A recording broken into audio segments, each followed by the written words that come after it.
Oh, am I? Oh, I am by default. Okay. So that's it for this panel, and it's Okay. just going to be CFA, Sure. Polycept. Okay. So, well, since I'm the only one here and I won't ask more questions of this panel, I want to thank everyone here for being here and your presentations. Very much appreciate it. And thank you.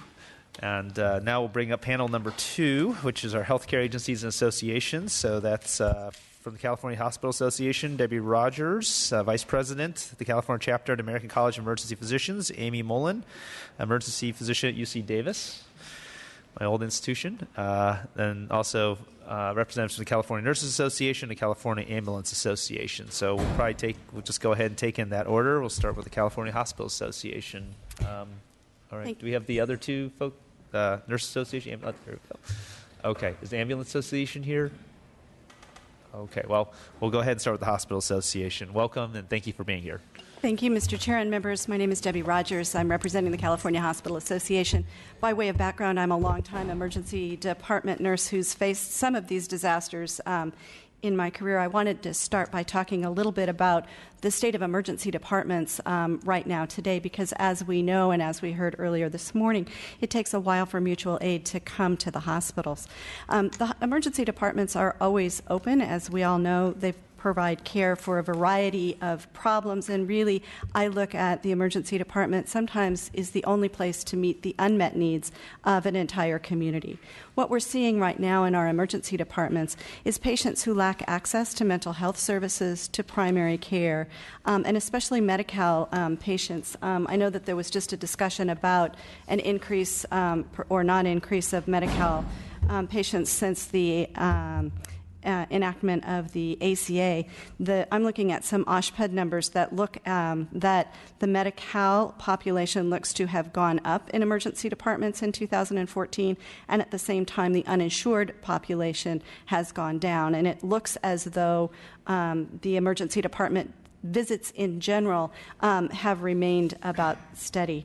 But really, the Institute of Medicine, in a landmark study in 2007, really identified that emergency departments are at the breaking point, and that more and more community physicians are admitting their patients through the emergency department rather than the old direct admit. This is a place, the emergency department is a place where after-hours care is available. Studies are showed that folks who are insured seek their care in the emergency department because after the kids have gone to bed or they've gotten off work. And so that's the sort of background. And then over that, we overlay surge and we overlay a disaster.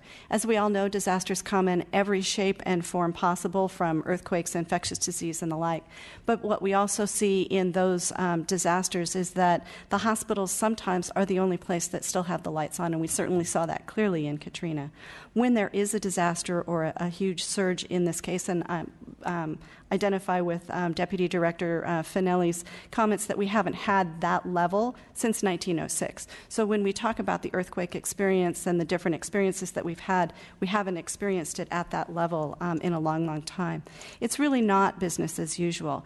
Hospitals, our primary goal is to care for the patients that we serve and provide the highest quality of care, and also at the same time protect and support our staff in doing that. Hospitals prepare for disasters in a variety of different ways using disaster drills, tabletop exercises, everything from a functional disaster drill to a full-scale drill. We partner with people in the community and certainly our public sector entities to do those drills. And one of the things that's very important about that is the after-action identification of problems, what went well, what didn't go well.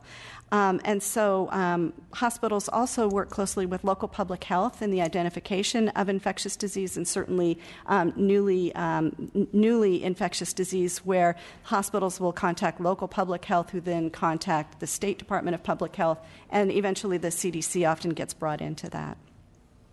We've been asked to talk about what's paramount for hospitals in a surge or in a disaster situation.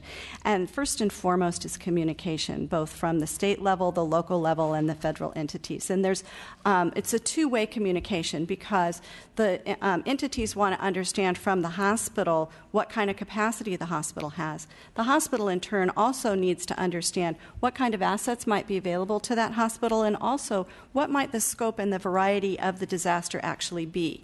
And so it's a two-way communication that sometimes can be a little bit problematic because of the different layers of government and oversight that we have. Sometimes different entities will be calling the hospital to get the same information. How many ICU beds you have is a common question that's asked, but if it's asked by three different layers of government, we're taking hospital resources away from the patients and away from the bedsides to do things that might be able to be done in a different way. Hospitals are regulated, again, by a number of entities: the Department of Public Health, the Emergency Medical Services Authority, OSHPA, the State Fire Marshal, Cal OSHA, Toxic Substance, Water Resources Board. I'm sure I'm missing another dozen. What becomes problematic for us is when oversight entities have different standards. And so every time there's a new standard, every time there's a change in standard, we go back to training our staff, changing our policies and procedures, doing more disaster drills. But at some point it becomes sort of counterproductive that it's hard for people to remember what the actual standards would be. So we see this with the water districts in the state of California and how to deal with human waste from a patient who might have Ebola. So there's probably lots of other circumstances we could think about that relate to that too. As we heard earlier, the mobile field hospitals and external assets, it takes a number of hours or days to move those assets closer to the hospital or into a community where they can be fully utilized. So when I think about hospitals preparing for disaster, same as we prepare for home disaster as individuals, we're going to be on our own for a number of hours or a number of days. What is really helpful for hospitals is to understand are there flexibilities and what would the requirements be? I'll give you the example of during the H1N1 epidemic or concern of an epidemic, hospitals wanted to have the option of putting a tent, providing care in a tent in the parking lot. And part of that process went really well. Part of that process was a little bit challenging. One of the challenges that we realized is after the approved tents were purchased, they weren't approved by the fire marshal. So they were approved by the Department of Public Health, but not by the fire marshal. So again, that after-action briefing was really important for us to think about all of the different ways that we all could have done better. And I think one of the ways that we can help this process is to proactively think about now, today, if there were a need for a tent in the parking lot of a hospital, what would the circumstances of that be, and what would the entire process be? So if a hospital is going to move in that direction, all of the things would be known in advance of what we would need to do. And that's a way that provider associations like the California Hospital Association, others, can be very helpful in transmitting information throughout the state. It's been very helpful that the Department of Public Health has done, first they were doing weekly calls in the fall related to Ebola, and now I think it's every other week or maybe even a little bit further apart. But that's very helpful for providers to all hear the same amount of information. It might be helpful, too, to have a frequently asked questions where all providers can look at things.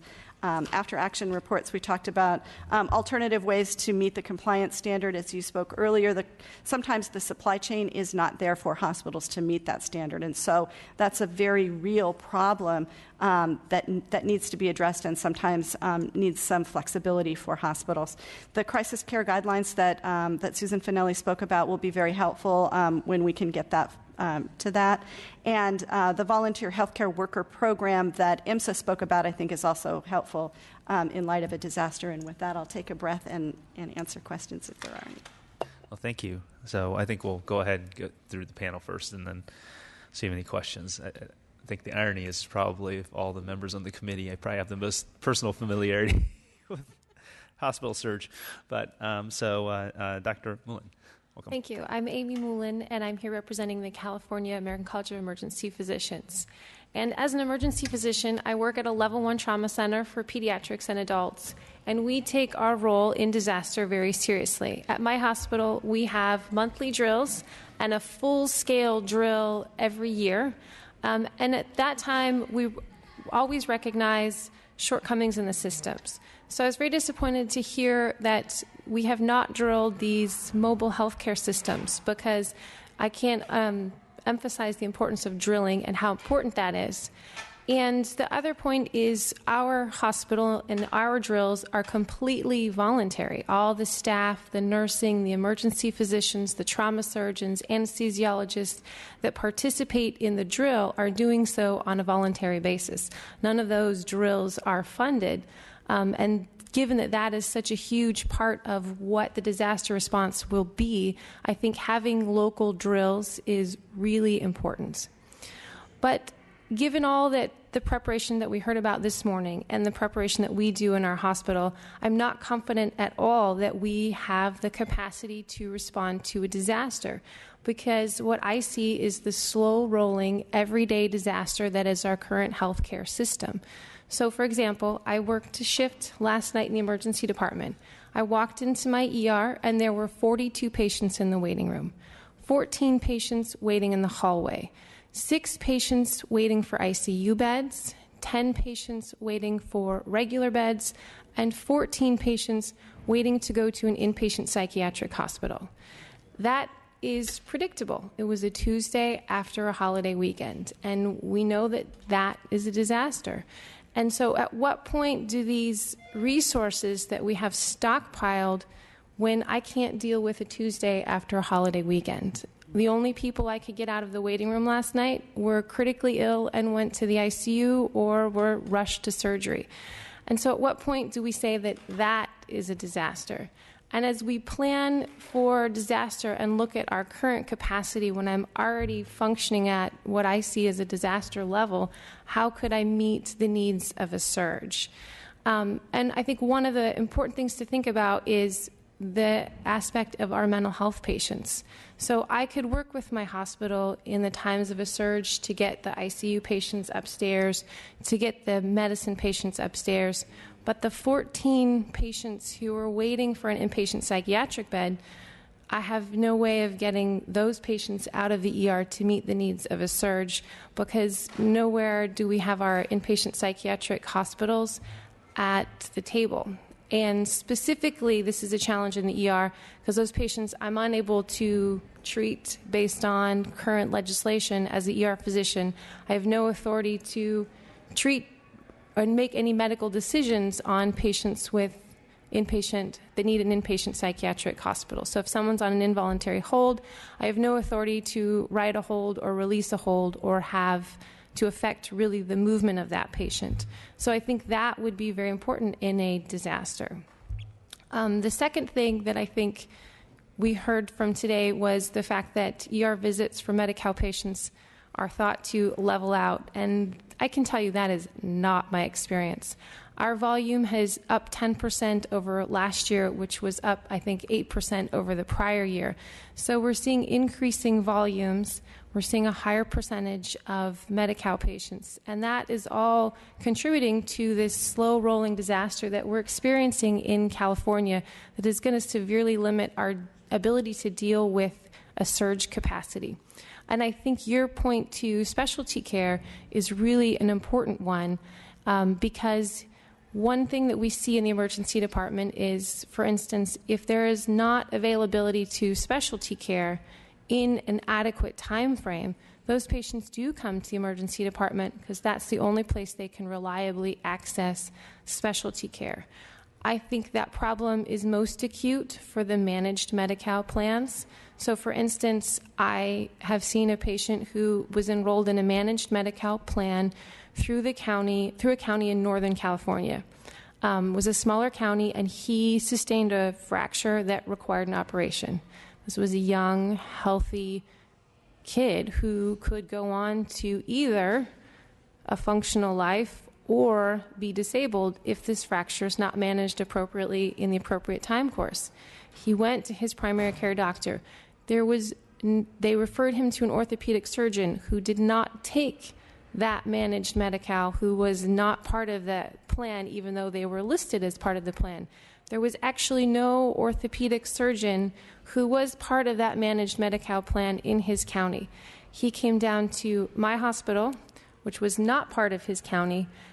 My orthopedic surgeons, because they wanted to do the right thing, admitted him and did the surgery completely at the cost to my hospital and my surgeons. And so I think a lot of this is the managed Medi-Cal patients are being cared for similarly to the uninsured patients previously, because if you're in that managed Medi-Cal plan, you end up at a safety net hospital where they're going to take care of you and not be reimbursed. And so I kind of think to some extent the solution that we've come up with is not sustainable. And until we deal with the problems in our everyday capacity, we will be completely unprepared for a surge. Thank you.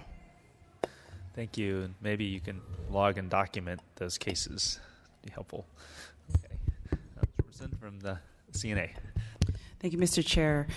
Stephanie Roberson on behalf of the California Nurses Association, and thank you for giving us an opportunity to speak from another healthcare worker perspective. We cannot have a conversation about surge capacity and preparedness without looking at hospital and ED closures. Nearly 100 hospitals in California have gone out of business since 1996. In 1996, California's population has increased from 32.3 million to 39.9 million, more than 6 million, or approximately 20%. Similarly, a review by the California Healthcare Foundation found 37 hospital closures between 2001 and 2010, resulting in a loss of over 4,700 beds.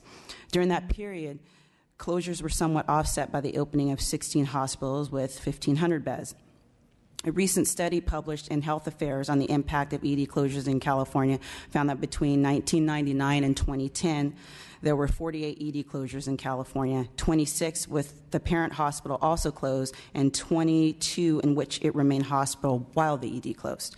During that period, 24.9% of all persons admitted were impacted by an ED closure in their hospital service area. This study found that patients admitted to hospitals in the vicinity of an ED closure experienced 5% greater odds of inpatient mortality than patients admitted to unaffected hospitals. Communities with higher proportions of residents who enrolled in Medi-Cal, have low incomes, and belong to racial or ethnic minority groups are at heightened risk of having their local ED closed. I just want to run down a recent example of hospital closures. March 2013, Corcoran District Hospital shut down in its ED and inpatient unit, effectively ending the hospital's run as an acute care provider.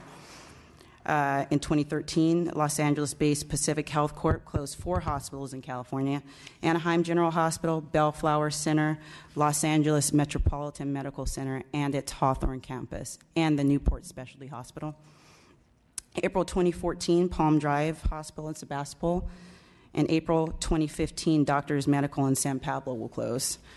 And we're still trying to figure out what's going to happen with those Daughters of Charity hospitals as well. That may be a significant impact to LA and the Bay Area.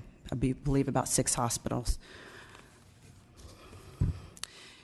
In terms of flu, which is predictable, EMSA and DHS found in 2006 that there were insufficient beds to handle the pandemic influenza, yet that there were fewer licensed beds now than they were then. And even through the population increase from 37.3 million in 2006 to 38.4 million in 2013. According to OSHPA, there were 79,583 acute care adult beds in 2006. The latest data in 2013 shows that there are 74,417 beds. And of course, as stated by Dr. Pan and others representing DPH, there's a shortage of bed capacity in pediatrics. In terms of seismic retrofit, the CNA has been on record for decades opposing large-scale seismic extensions. Since I've been with CNA, I've opposed at least maybe 7 extensions that I can think of, and those extensions do not come without risk. We remember the history of the Sylmar earthquake in 1971. That earthquake claimed the lives of over 60 individuals, and I believe over $500 million in damage. Gas lines exploded, over 80,000 people were evacuated out of their homes, and this was close to catastrophic. How about the Northridge earthquake in 1994? There was a massive earthquake collapse. Bridges, preliminary death tolls came in at 33, and I believe the final death toll was over 50. This was deemed the second costliest disaster in the U.S. after Katrina. over 112,000 structures damaged, $20 billion in property losses, and displacement of over 20,000 people out of their homes. We believe catastrophe has struck and the bad disasters have come. There have been some progress towards seismic compliance, but there's much more work to do. In terms of Ebola, we noticed a slow response in Ebola preparation at every level. Conflicting guidance with CDC led to inconsistent application in our hospitals. Shortly after the Thomas Eric Duncan situation presented at Dallas, just a day prior, our organization was in Las Vegas hosting a huge demonstration at the Bellagio on Ebola and Ebola preparedness. Over 1,000 nurses in bunny suits walked and marched along the Vegas Strip. We did this because we were monitoring very closely what was happening on a worldwide scale in Africa and Sierra Leone. Shortly thereafter, we brought over 60 members to the governor's office to urge the governor, DPH, Cal OSHA, and other entities to come up with the highest level of guidance possible for our hospitals and ultimate protection and PPE for frontline healthcare workers. That guidance was finally drafted in November, and we hope that there are no changes due to the guidance issued by Cal OSHA. We also understand that there were 2 Ebola suspected patients at a couple of our hospitals, and we understand from the ground that because of the Cal OSHA guidance that was drafted in November, they were successfully ruled out.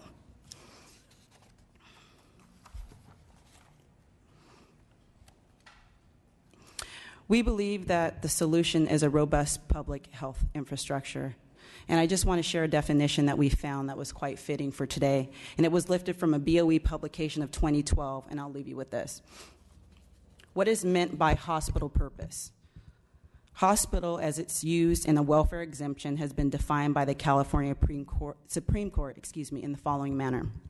A hospital is primarily a service organization, and it serves 3 groups: the patients, the doctors, and the public.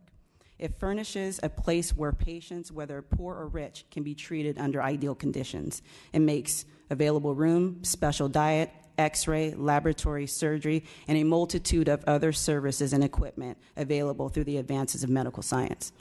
Essential to the administration of these techniques is a core of highly trained nurses and student nurses who's on duty 24 hours per day. In a large hospital, there are interns and residents whose presence make it possible for the hospital to do a better job.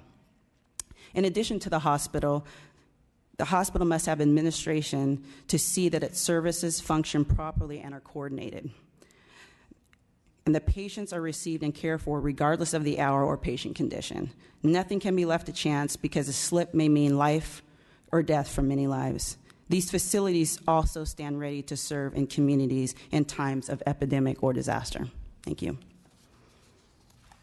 Hey, thank you. Thank you so very much. I don't really have a question. I just probably based on the testimony heard here today. I think there's we're here.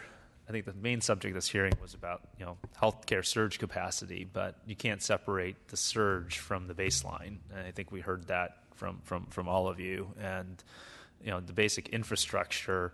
I mean, you have a surge capacity, but that's built on a basic infrastructure. That infrastructure is deficient in ways, and that's going to affect the ability to surge. Whether it's poor access to specialty care or mental health, that we can't get people out the door, or the physical structure it's stable, or other types of issues, and in terms of drills and so forth. And sometimes, and I think we have, it's both a strength and a weakness that we are able to, in disasters, hopefully be able to mobilize. But I think sometimes when we talk about disasters, we usually think of something very acute, right? And it's high-profile news. But there's a lot of other slower-moving situations as well, and that we really do need to look at the overall infrastructure and also recognize, I just remembered all the studies. You were talking about hospital beds, all the studies both here in Sacramento and also across the country talking about the excess of hospital beds we have. And frankly, the hospitals struggling with trying to figure out, for example, what your, I forgot what the term is the census rate, right? Like, so, and and I remember being in the hospital where they said, okay, well, we're trying to achieve like a 92% census rate in pediatrics beds like, over the year. And I said, how do you do that? Because kids get hospitalized in the winter. In the summer, they tend not to. But so that really means is that, okay, we're in the upper 80s in the summer, and we just don't have any beds for 4 or 5 months in the winter, and we're shuffling people all over the place because because it doesn't take account of, that's just the normal cycles of disease. This is not about, and then God forbid you have something else on top of that. So I think there needs to be more work to be done there, and I think we need to look at the our overall capacity, and we do have to make some decisions about how much we will invest in surge, whether it's mobile hospitals, other things, and recognize you do have to pay for excess capacity if you want it to be there when you need it, and unfortunately usually you don't have much warning when you do need it. So there's more to do there. So I just want to, again, thank you all for your testimony and appreciate you being here. And so thank you very much. Thank you. Okay, so I guess we'll wrap up with public comment. Actually, we will give 2 minutes, not that you have to use all 2 minutes if you wish at the microphone. So I don't know if there's anyone who wants to come up for public comment. Okay, I don't see anyone, so going once, going twice.